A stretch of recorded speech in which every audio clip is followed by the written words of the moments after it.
વિદ્યાર્થી મિત્રો, myself Hardik sir, Shri Saraswat વિદ્યાલય વાપીમાં આપ સૌનું સ્વાગત છે.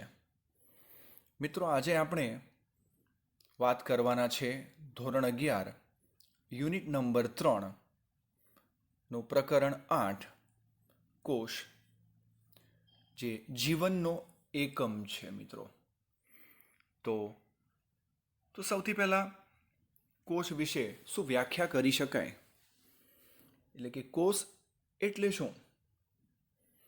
તો આપણે જાણીએ છીએ કે કોષ એ સજીવનો રચનાત્મક અને ક્રિયાત્મક એકમ છે. કોષ શું છે? કોષ એ સજીવનો રચનાત્મક અને ક્રિયાત્મક એકમ છે. અને આપણે જાણીએ છીએ કે બધા જ સજીવ કોષોના બનેલા હોય છે.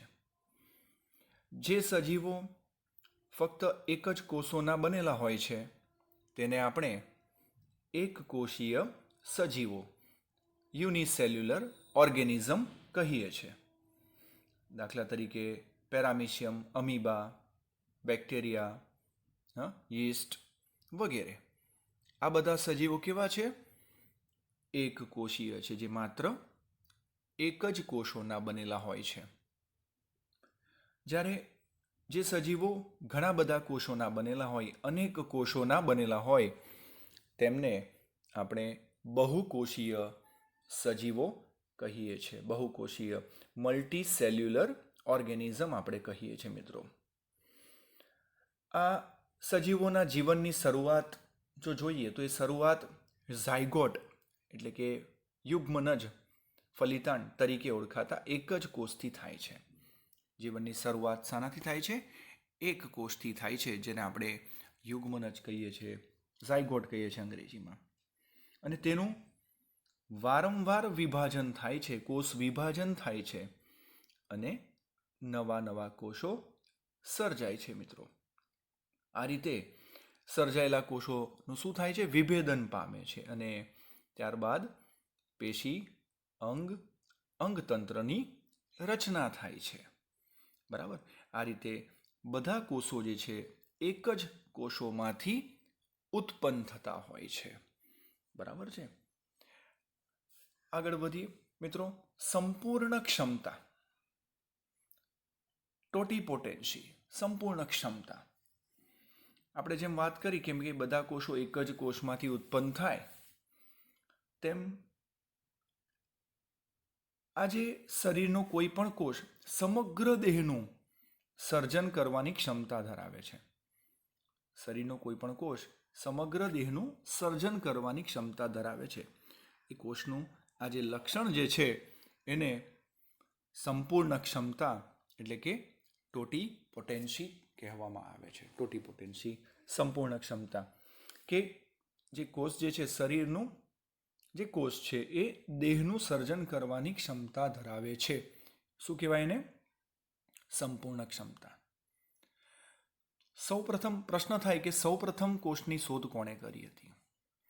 તો મિત્રો, સૌપ્રથમ રોબર્ટ હુક નામના અંગ્રેજ વૈજ્ઞાનિકે ઓક વૃક્ષની છાલની પાતળા છેદમાં એક પ્રાકૃતિક માઇક્રોસ્કોપની અંદર અભ્યાસ કર્યો હતો અને નાના નાના ખાનાઓ જેવી રચના જોઈ અને એણે સેલ્સ એટલે કે કોષ એવું નામ આપ્યું હતું. કોણ? Robert Hooke. સૌપ્રથમ કોષની શોધ રોબર્ટ હુકે કરી હતી. ત્યારબાદ સૌપ્રથમ જીવંત કોષને કોણે નિહાળ્યો એવો પ્રશ્ન થાય તો સૌપ્રથમ કોષની વાત કરીએ તો જીવંત કોષને લ્યુવન હોક નામના વૈજ્ઞાનિકે સૌપ્રથમ નિહાળ્યો હતો. જીવંત કોષને નિહાળ્યો હતો અને તેનું વર્ણન કર્યું. ત્યારબાદ રોબર્ટ બ્રાઉને કોષમાં કોષ કેન્દ્રની શોધ કરી. શાની શોધ કરી? તો કોષની અંદર કોષ કેન્દ્રની શોધ કોણે કરી? રોબર્ટ બ્રાઉને કરી. ત્યારબાદ કોષવાદ રજૂ થયો. કોષવાદ, અને રજૂ કરનાર કોણ હતા? તો એ માથિસ સ્લીડન અને થિયોડોર સ્વોન નામના વૈજ્ઞાનિકોએ રજૂ કર્યો મિત્રો. આજે સ્લીડન જે છે એ જર્મન વનસ્પતિ શાસ્ત્રી હતા, જ્યારે જે સ્વાન જે છે એ બ્રિટિશ પ્રાણીશાસ્ત્રી હતા. તો ઘણા બધા પ્રશ્નો અહીંથી આવી શકે. તો કોષવાદ જે છે એ કોણે રજૂ કર્યો? સ્લીડન અને સ્વોને રજૂ કર્યો. સ્લીડન જે છે એ જર્મન બોટનિસ્ટ હતા અને સ્વોન જે છે એ બ્રિટિશ ઝૂઓલોજિસ્ટ હતા. ત્યારબાદ એમણે જે કોષવાદ રજૂ કર્યો એના મુદ્દાઓ શું હતા? તો કોષવાદમાં એમણે એવું કીધું કે બધા જ જીવંત કોષો, બધા જ જીવંત સજીવો કોષ અને કોષની નીપજના બનેલા છે. બધા જ જીવંત સજીવો કોષ અને કોષની નીપજના બનેલા છે. અને કોષ એ સજીવનો રચનાત્મક અને ક્રિયાત્મક એકમ છે. આવું કોણે કીધું? કોષવાદની અંદર સ્લીડન અને સ્વોને કીધું. બરાબર છે. પરંતુ આની અંદર નવા કોષો કેવી રીતે બને છે, નવા કોષો કેવી રીતે ઉત્પન્ન થાય છે એ સમજાતું નથી. માટે રુડોલ્ફ વ્રિશો નામના વૈજ્ઞાનિકે, રુડોલ્ફ વ્રિશોએ જણાવ્યું કે જે નવા કોષો હોય એ નવા કોષો પૂર્વે અસ્તિત્વ ધરાવતા કોષોના કોષ વિભાજનથી સર્જાય છે. એટલે કે જે નવા કોષો બને છે એ કેવી રીતે બને છે?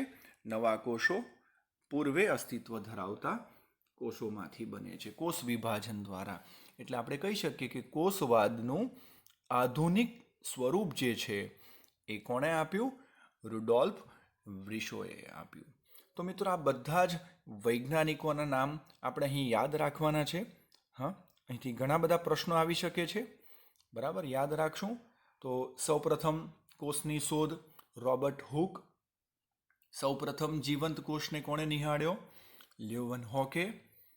કોષમાં કોષ કેન્દ્રની શોધ રોબર્ટ બ્રાઉન. કોષવાદ કોણે રજૂ કર્યો? તો માથિસ સ્લીડન અને થિયોડોર સ્વોન. કોષવાદનું આધુનિક સ્વરૂપ કોણે આપ્યું? રુડોલ્ફ વ્રિશોએ આપ્યું. હવે મિત્રો આ કોષની વાત કરીએ તો કોષનું કદ અને ક્રિયાશીલતામાં વૈવિધ્ય જોવા મળે મિત્રો. જે કોષનો ચયાપચયનો દર વધુ હોય તે કોષ કદમાં નાનો હોય છે. જેનો ચયાપચયનો દર વધુ એ કોષ કદમાં નાનો હોય, અને જેનો ચયાપચયનો દર ઓછો હોય તે કદમાં મોટો હોય છે મિત્રો. તો આ એના ચયાપચયના દર પર પણ આધાર રાખે છે. હવે કોષની વાત કરીએ તો આપણે પ્રશ્ન થાય કે સૌથી મોટો કોષ કયો? તો સૌથી મોટો કોષ જે છે મિત્રો એ શાહમૃગનું ઈંડું છે. શાહમૃગનું ઈંડું, ઓસ્ટ્રીચનું જે એગ જે છે એ મોટો કોષ છે. આશરે એ 6 ઇંચ જેટલો વ્યાસ ધરાવે છે, મજબૂત હોય છે મિત્રો. તો આ સૌથી મોટો કોષ શાહમૃગનું ઈંડું છે. પ્રશ્ન આવી શકે છે. ત્યારબાદ સૌથી નાનો કોષ જે છે એ છે માઇકોપ્લાઝમા. કયો કોષ છે? સૌથી નાનો કોષ શાનો છે? માઇકોપ્લાઝમા. બરાબર, એ લગભગ 0.3 માઇક્રોમીટર જેટલું કદ, જેટલી લંબાઈ ધરાવે છે મિત્રો. બરાબર છે. PPLO તમે નામ સાંભળ્યું હશે, પ્લુરો ન્યુમોનિયા લાઇક ઓર્ગેનિઝમ, જે માઇકોપ્લાઝમાનો જ પ્રકાર છે. એનું કદ નાનું છે. એનું કદ 0.1 માઇક્રોમીટર જેટલું છે. એટલે આપણે કહી શકીએ કે નાનો કોષ જે છે સૌથી એ લગભગ 0.1 થી 0.3 માઇક્રોમીટર જેટલી લંબાઈ ધરાવે છે. ત્યારબાદ સૌથી લાંબો કોષ જે છે મિત્રો એ માનવ ચેતાકોષનો છે. મનુષ્યનો જે ચેતાકોષ જે છે એ સૌથી લાંબો કોષ છે. ત્યારબાદ આપણો એટલે કે મનુષ્યનો સૌથી નાનો કોષ, મનુષ્યનો પ્રશ્ન આવી શકે છે અહીંયા, મનુષ્યનો સૌથી નાનો કોષ કયો? તો એ છે આપણા રક્તકણો એટલે કે આરબીસી. એ લગભગ 7 માઇક્રોમીટર જેટલું કદ ધરાવે છે, 7 માઇક્રોમીટર વ્યાસ ધરાવે છે. મનુષ્યનો રક્તકણની વાત કરીએ છીએ. તો મિત્રો અહીંથી ઘણા બધા પ્રશ્નો આવી શકે છે. તો હવે કોષના સંદર્ભમાં બધી આવી માહિતી યાદ રાખવી. કોષનો સૌથી મોટો ઘટક જે છે એનું કોષ કેન્દ્ર છે મિત્રો. સૌથી મોટો ઘટક એનું કોષ કેન્દ્ર છે અને એનો સૌથી નાનો ઘટક જે છે એ એના નાના તંતુઓ છે મિત્રો. બરાબર. પ્રાણી કોષ અને વનસ્પતિ કોષની વાત કરીએ તો સૌથી પ્રાણી કોષમાં જે મોટી અંગિકા છે, સૌથી મોટી અંગિકા કણાભસૂત્ર છે. જ્યારે વનસ્પતિ કોષની વાત કરીએ તો એમાં સૌથી મોટી અંગિકા જે છે એ હરિતકણ છે. તો આવી ઓળખાણ છે એની યાદ રાખશો. આ અંગિકાઓ જે છે યાદ રાખશો. પ્રશ્ન પૂછાય અહીંયાથી કે સૌથી મોટી અંગિકા પ્રાણી કોષની અંદર તો એ કણાભસૂત્ર છે અને વનસ્પતિ કોષની સૌથી મોટી અંગિકા તો એ હરિતકણ છે મિત્રો. હવે મિત્રો લાક્ષણિક વનસ્પતિ કોષનો આપણે અભ્યાસ કરવો હોય તો ડુંગળીની છાલમાંથી જ્યારે આપણે પ્રાણી કોષનો અભ્યાસ કરવો હોય તો માનવ ગાલના કોષો લઈને કરવામાં આવે છે. મિત્રો વનસ્પતિ કોષની વાત કરીએ તો એમાં બહારની જે સીમા છે તરીકે વિશિષ્ટ કોષ દિવાલ છે, હા, સેલ વોલ આવેલી છે, કોષ દિવાલ ધરાવે છે. બરાબર છે. જે અને અંદરની સીમા જે છે એ કોષરસ સ્તર, જેને આપણે પ્લાઝમા મેમ્બ્રેન કહીએ છીએ, એ કોષરસ સ્તર અંદરની સીમા છે. બરાબર છે. આ જે કોષરસ સ્તર જે છે એ કોષને આવરે છે અને કોષના બહારના ભાગોને તેમની જગ્યા પર એને પકડી રાખે છે, જકડી રાખે છે અને કોષને રક્ષણ આપે છે. કોષરસ સ્તરની અંદર આપણે બેક્ટેરિયાના કોષ સિવાય બધા જ કોષો કોષ કેન્દ્ર અને કોષરસ ધરાવે છે. મિત્રો જે કોષ કેન્દ્ર છે એ ઘટ પટલમય આવરણથી ઘેરાયેલ રચના છે. કોષ કેન્દ્ર જે છે, કોષની મધ્યમાં કોષ કેન્દ્ર આવેલું છે અને આ જે કોષ કેન્દ્ર જે છે એ ઘટ પટલમય આવરણથી ઘેરાયેલ રચના છે. આ કોષ કેન્દ્ર રંગસૂત્રો ધરાવે જે જનીન દ્રવ્ય ડીએનએના બનેલા છે અને તે કોષની બધી ક્રિયાઓનું નિયંત્રણ કરે છે. મિત્રો આ બંને કોષની સરખામણી કરીએ તો તમે અહીં જોઈ શકો છો આકૃતિમાં કે અહીં પ્રાણી કોષમાં જે કોષ કેન્દ્ર છે એ બરાબર મધ્યમાં છે. પ્રાણી કોષમાં કોષ કેન્દ્ર બરાબર મધ્યમાં દેખાય છે.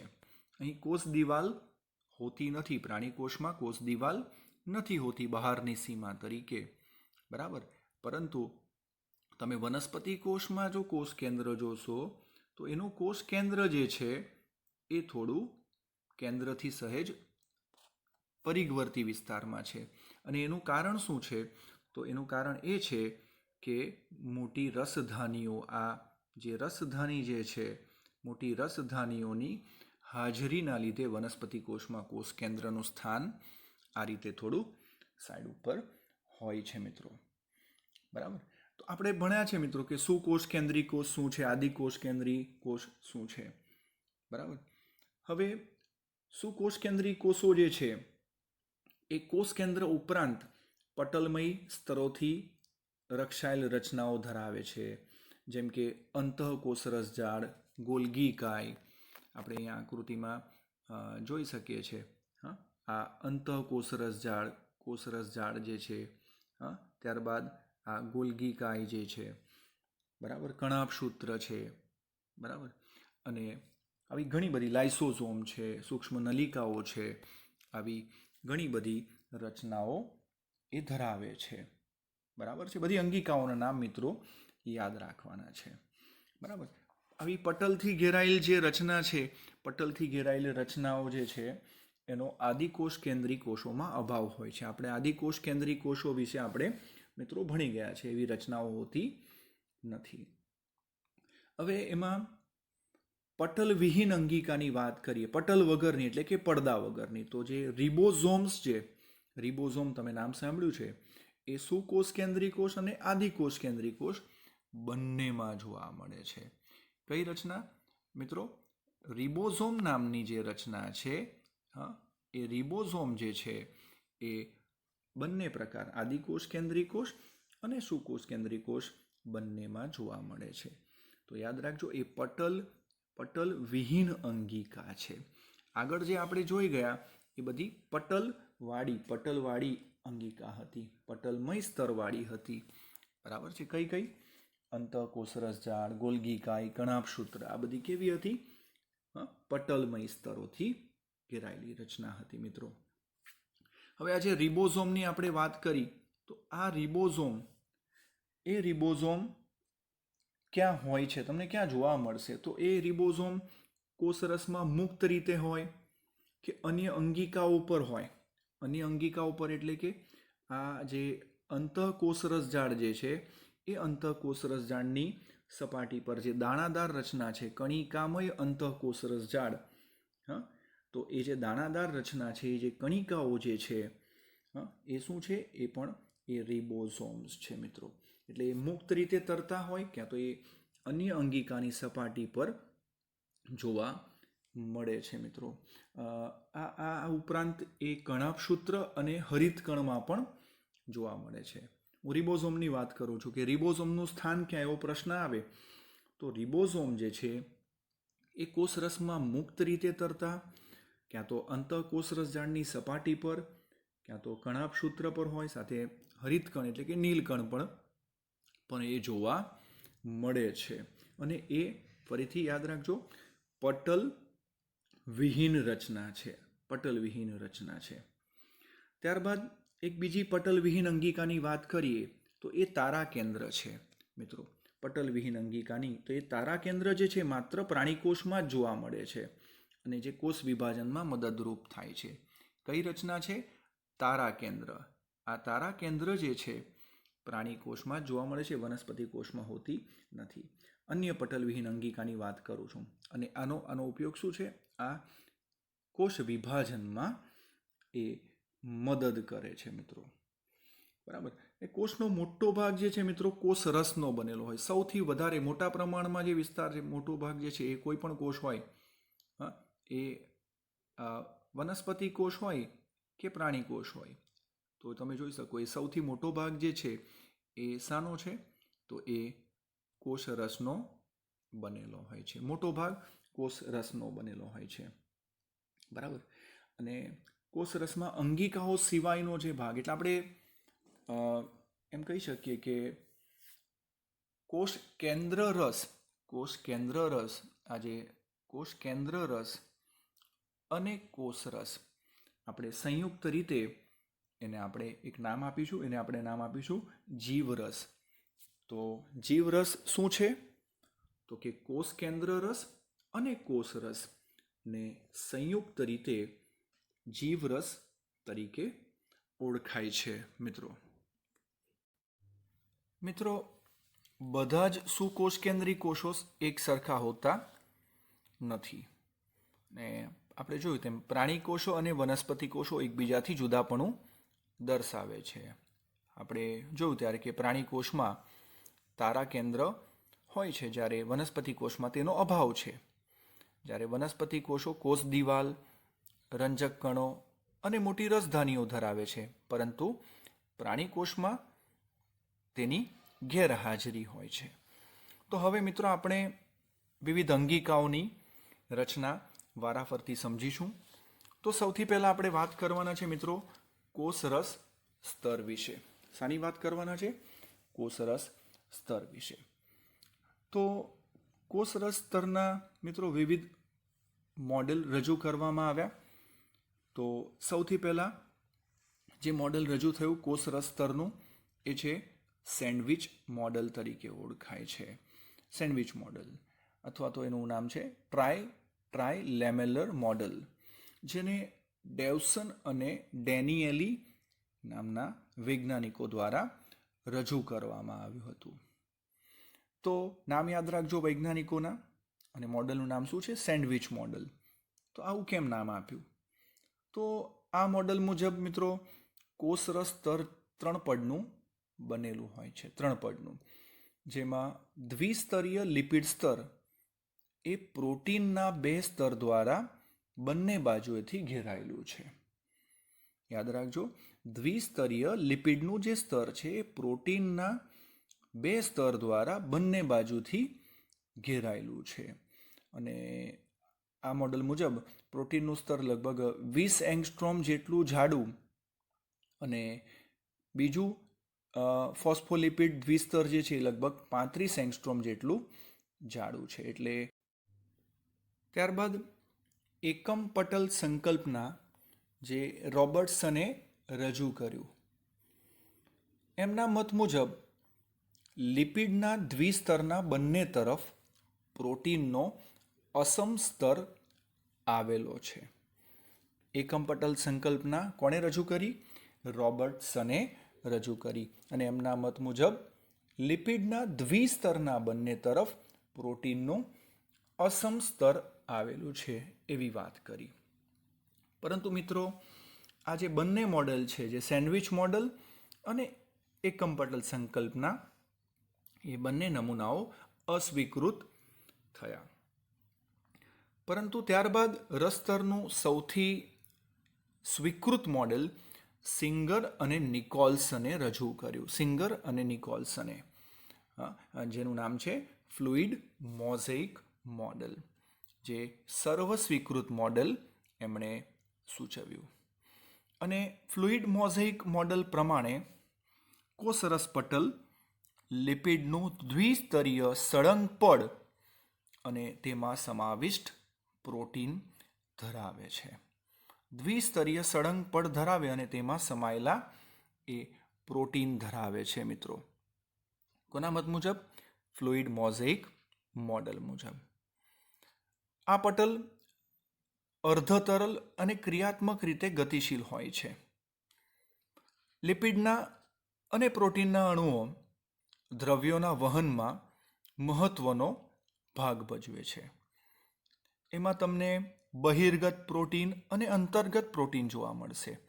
બહિર્ગત પ્રોટીન જે છે તો એ પરિઘીય પ્રોટીન, શિથિલ અને ઉપર ગોઠવણી ધરાવે છે અને જે સરળતાથી દૂર કરી શકાય છે, માટે એને આપણે પ્રોટીનને બહિર્ગત પ્રોટીન કહીશું. બહિર્ગત. અંતર્ગત પ્રોટીન કે જે બાકીના પ્રોટીન પટલમાં અંગભૂત ગોઠવણી ધરાવે છે, અંદર છે, જે સરળતાથી દૂર કરી શકાતા નથી. આ અંતર્ગત પ્રોટીન હોય છે. આમાંના કેટલાક પ્રોટીન પટલની બહાર સુધી પ્રક્ષેપિત હોય છે. તેમાં પાણીમાં દ્રાવ્ય પદાર્થો માટે માર્ગ બને છે મિત્રો.